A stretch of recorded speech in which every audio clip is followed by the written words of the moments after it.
Welcome back. More than $100 million for child care help was taken out of Missouri's budget. And now some are concerned this will hurt child care providers that rely on that money.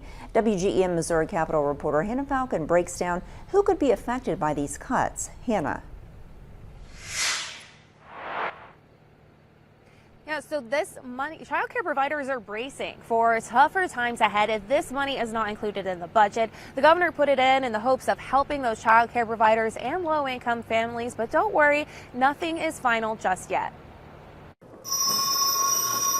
An impending vote from the Missouri House of Representatives will send a nearly $50 billion budget to the Senate. Shows that we're committed to funding all the needs of Missourians, but also something that is fiscally responsible. But it's missing some of the governor's recommendations, namely $160 million earmarked for child care subsidies. That money came from one-time federal funds. It was removed because the state would have to pay it in the future, a cost the House Budget Chair does not think the state could take on. Democratic lawmakers hope to put it back in. Working alongside our Senate counterparts on some of those bigger picture things that there's clearly no appetite in the House for, things like fully funding the foundation formula, restoring the federal dollars for child care assistance for families back home.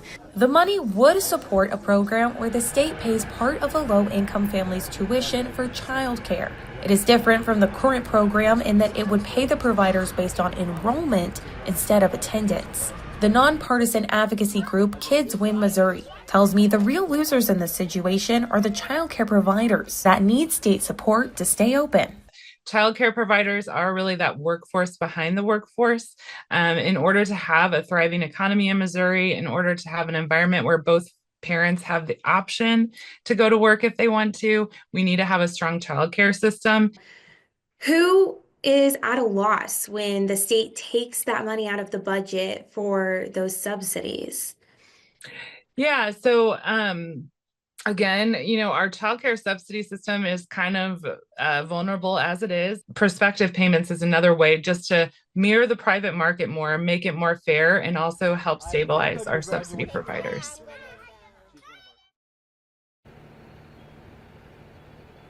The state budget is expected to be brought up on the House floor tomorrow and then voted on later this week. It will then go to the Senate, where there's likely to be even more changes. Reporting live in Jefferson City, I'm Hannah Falcon, WGEM News.